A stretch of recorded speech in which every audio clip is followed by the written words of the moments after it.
Hello, I'm here to tell you that you can change the situation that you're caught in. As a matter of fact, you can step back from the pattern that you've developed where you pour yourself out for whomever, no matter what amount of time and energy it takes. More importantly, you can choose freedom.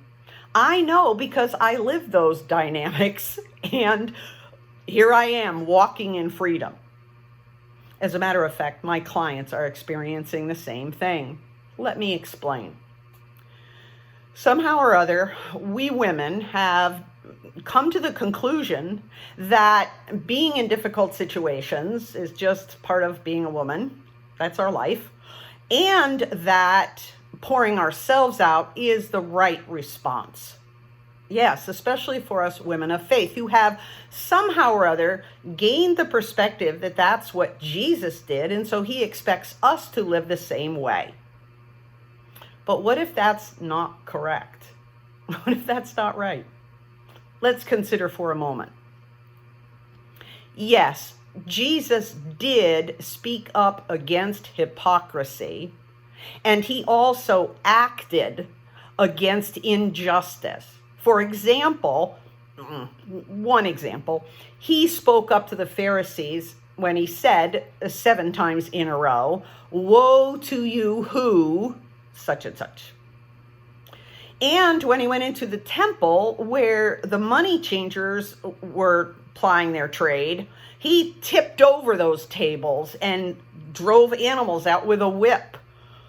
Yes, there were situations like that, but it's not the full testimony that Jesus left for us. Let's just pause for a moment and consider that there was the day when Jesus healed a man with a withered hand, and the Pharisees were really not happy about that. So they started to plot to kill him. Jesus merely withdrew.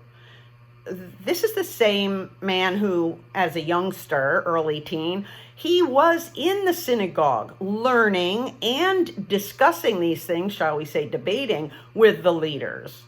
And yet on that occasion, and a number of others, he also just slipped away. Like the day when the people in the synagogue, they didn't like what he was saying, so they took him out and hauled him up to the top of a hill where they were going to throw him over to his death.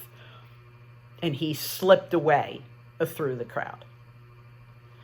But Jesus didn't always make that choice to step back when there was a threat like that. He also made that decision when there was a press, when there was an overwhelming pressure. For example, the day that he and his disciples were by the lake, and there had been crowds that they had been caring for some time.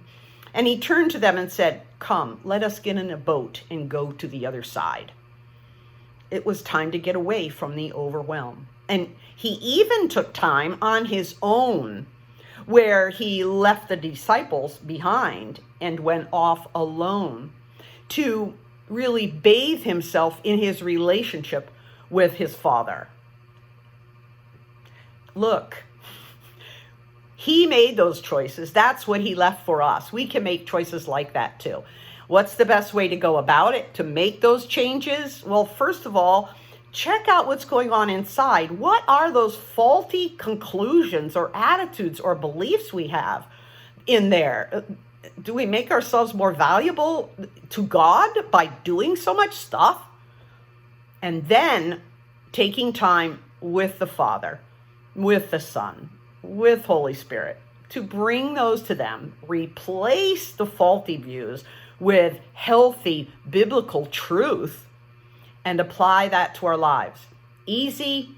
Not particularly. But look, if you find it trickier than you'd like, come on in, reach out to me. You can make a comment saying more info, or reach out to me at sandraallenlovelace@gmail.com.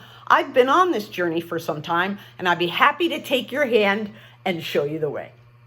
God bless.